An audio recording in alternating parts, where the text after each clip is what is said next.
this will be a tutorial video for the Ontario Provincial Honor Band. We start by asking for scales. First of all, you have your chromatic scale starting on F, your G major scale 2 octaves, your G major arpeggio 2 octaves, and your D major scale and arpeggio in 1 octave. So what's really important about scales in an audition is that you display a lot of confidence in your technique. It doesn't necessarily mean you have to be fast, but I believe that you have to show a lot of clarity in your playing. So the way I would practice this is, of course, I would use a metronome to make sure that that my scales are even, that I'm playing in tempo. So for this, for the fingerings, I would use, I would start on the F with the right pinky. I would add 1 in the left pinky here for the F sharp lever. I would lift 2 for the G, add 1 here for the G sharp, lift 2 to get to the A, lift 1 for the A sharp, and then I would use the fork here to go to the A sharp, and then so on and so forth.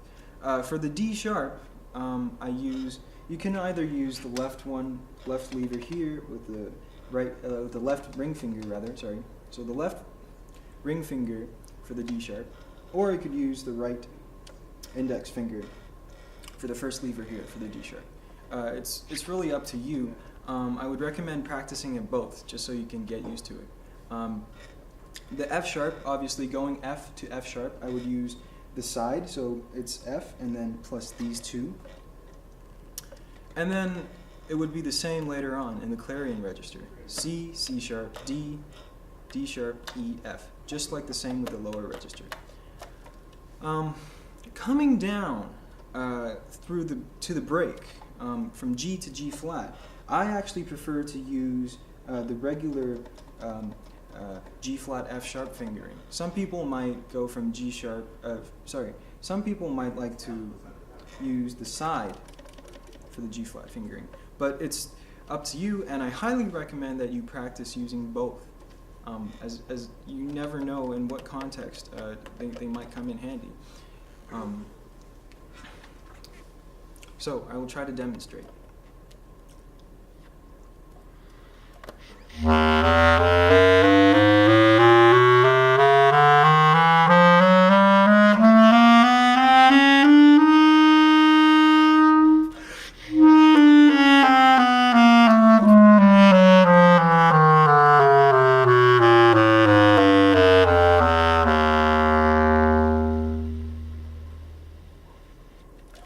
Another important thing is that I always support, and for scales, for audition purposes, I would recommend playing it at mezzo forte, healthy mezzo forte, where you could, where it kind of shows confidence and clarity. For this G major, since it's articulated and going over the break, it's really important that I support even more air as I go through the clarion register. So I'll try to demonstrate.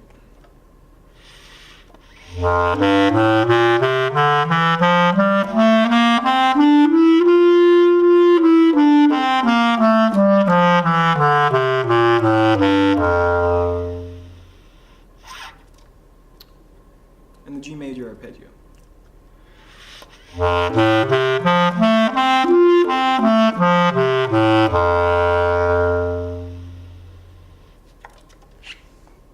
D major could be a nice scale with a little tricky part, and that's going through the break from B natural to C sharp to D. What I like to do is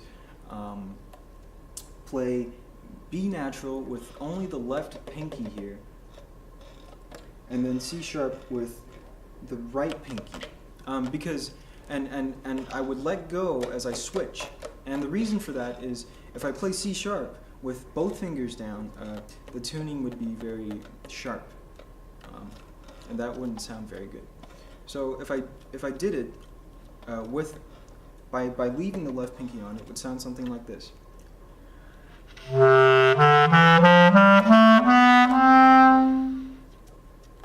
actually that didn't sound too bad, but so that worked for me. But normally I would switch it. And of course the D major arpeggio, which is not any different than any other arpeggio. Make sure you have a very firm supportive air that you always carry through the air.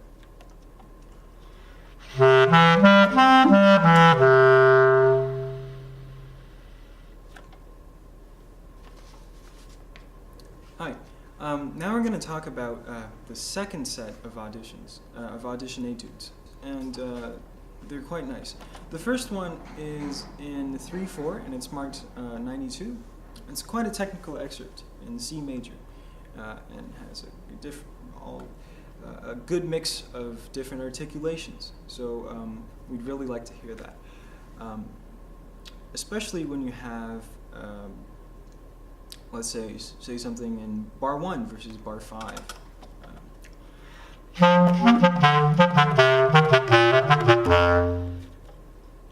Which is very different from bar 5.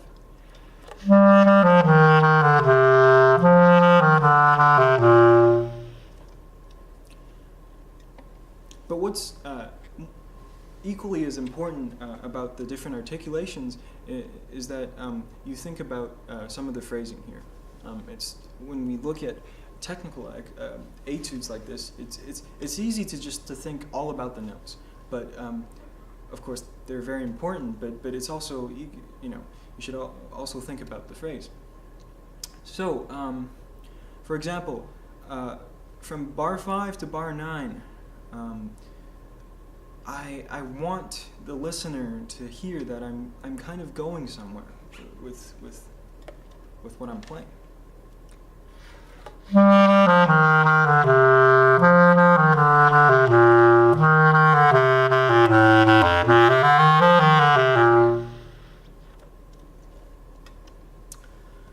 What will also help me for these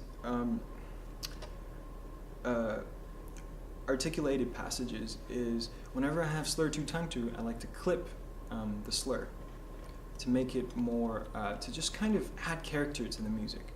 So for example, from bar 13 and on, it's very, actually, from the last phrase where you take the last breath, which would be bar 10. At the end of bar 10, I would take one final breath before I finish the etude. So it's really important that I keep supporting till the very end, because I might run out of air.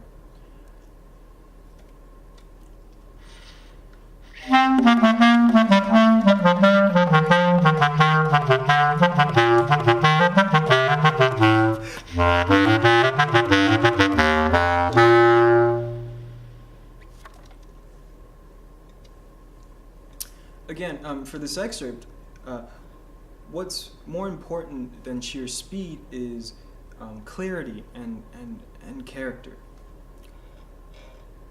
Now let's take a look at Etude 2. This is a very melodic etude, and it's quite challenging in many ways because we're in F minor, and that means some of the legato changes are going to be slightly tricky. They're not going to be as easy as an etude that's. Now let's take a look at the second etude. This etude is a very lyrical etude in F minor, and what will challenge you to play this etude are its accidentals and the mastery of legato fingers and of course the air. So one thing that would help would be to practice just to practice the air on one note.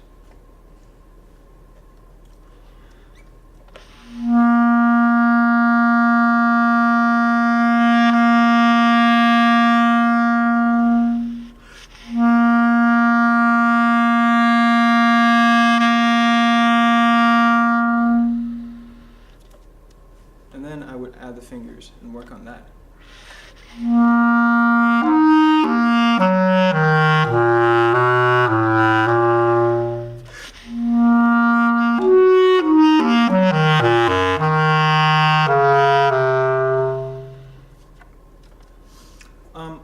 one thing that would definitely help you with some of these intervals is to practice it slow and practice it back and forth.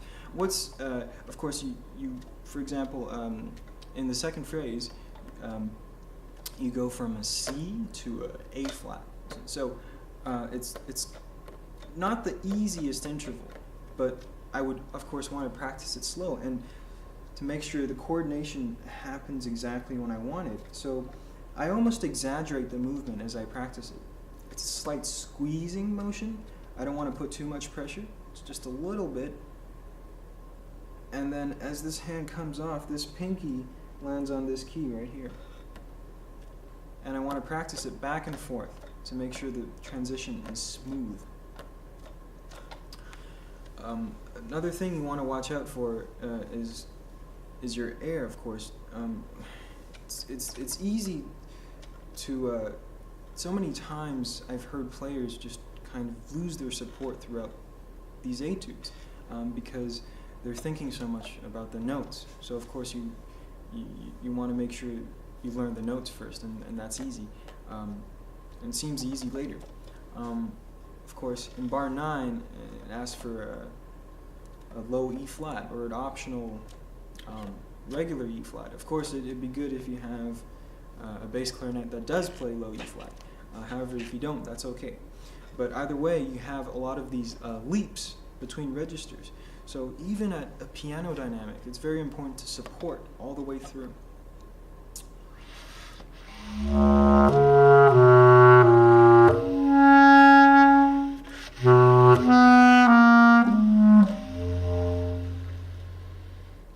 So, for example, what I did there, I just let my air dip a little, and you can tell the sound kind of just shied away a little bit. So I want to support all the way through.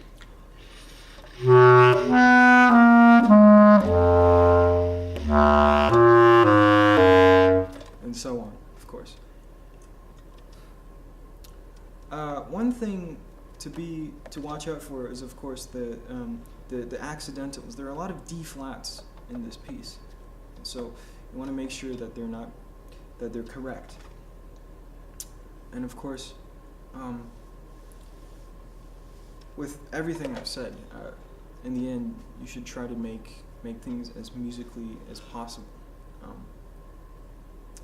And one last tip I would give you for this etude is that since it's in F minor, there are times where you go back to the tonic note, which is the F. So that could be a destination for you to try to achieve for this etude. Now let's take a look at the third etude. Third etude is marked andante. It's 80 to the chord note. It's a very lyrical etude, and it seems simple. What we like to hear is that there's a sense that each phrase is continuing on to the next, and they're all interconnected together. So what I mean by that is that you should, of course, with the air, you should support through very nicely. And you have these tenuto markings with staccato on them, and that just means we like to hear a very soft articulation, almost like if you were playing a string instrument, it'd kind of be like a down bow. So it's not aggressive, but we still want to hear a distinction between the notes.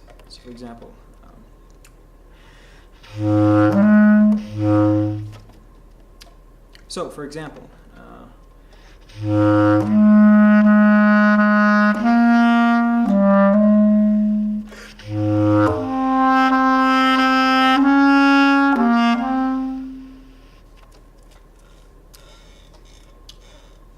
Another important thing to think about are the dynamic changes.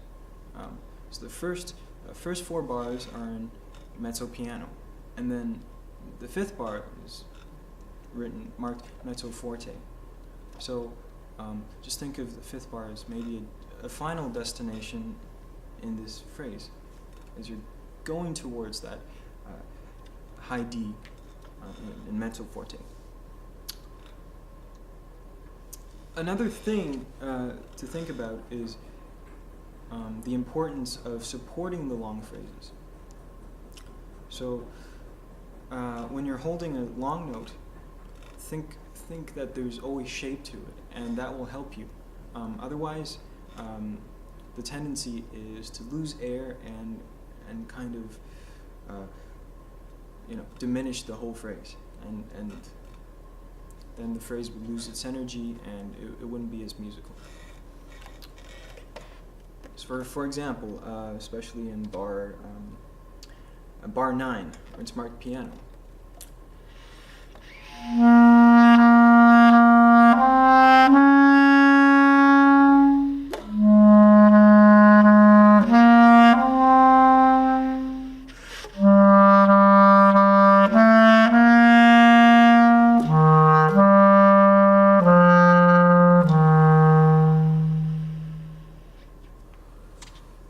I would constantly support, and think of each section as a little subphrase to the next, and to the next.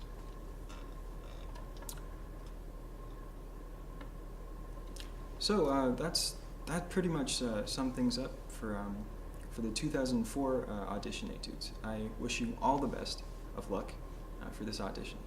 Thank you. And we don't care about the